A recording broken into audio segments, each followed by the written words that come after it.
I never asked for this. It's very exciting because it has been this great game that came out like almost 10 years ago, and we were all fans of that game. And when we had the opportunity to work on a new one, we were like very, very enthusiastic, but scared at the same time because it's a cult franchise, and we wanted to make sure that we were doing justice to it. I mean, it's kind of the Deus Ex name. It's a lot of possibilities. It's a game where you can explore the fantasy in different ways.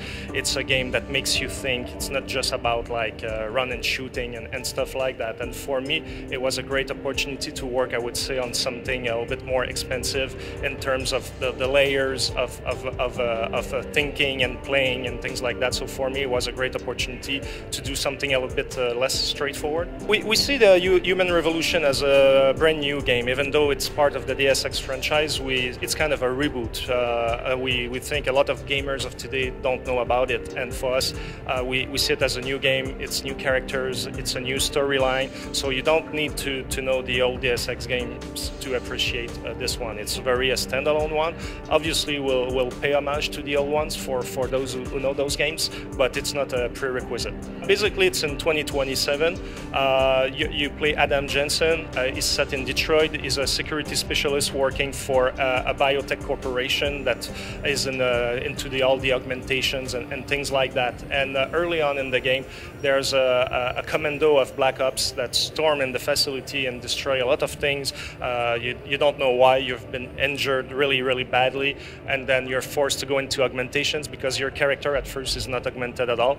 And basically, after that, you're on a quest to figure out who were those guys, why did they do that, and who's behind it, who's pulling the strings, and why they're trying to do those things. Like, what is the main reason that has nothing to do with the first attack, basically, and you need to discover it as you go through the game. And you play the game with 4 different game pillars, which is combat, stealth, hacking, and social. And basically, for all the pillars, we have several augmentations that allow you to be better in whatever field you choose to play. Like, if you want to be in combat, we have a lot of augmentations that will allow you to either stabilize your weapons or be stronger, take down some guys, things like that. So we basically, the augmentations, you can buy new augmentations to some clinics where you acquire that new basic skill. And for each augmentations, there are different abilities that you can unlock. And through playing the game and achieving objectives, doing a lot of stuff, you earn XP points that you can spend on those augmentations to unlock new ability within an augmentation. So it's kind of a hybrid system in that sense. Our social is kind of, we have a lot of things, like you will talk with some people, then you'll have simple basic choices how to answer to them, and you'll meet other characters that it's going to go deeper because there's something that you want at some certain points in the game, and some characters you'll meet will be reluctant to give that to you. We want the players to be able to, aiming at the head, you need some skill, you need some preparation, be able to place yourself properly.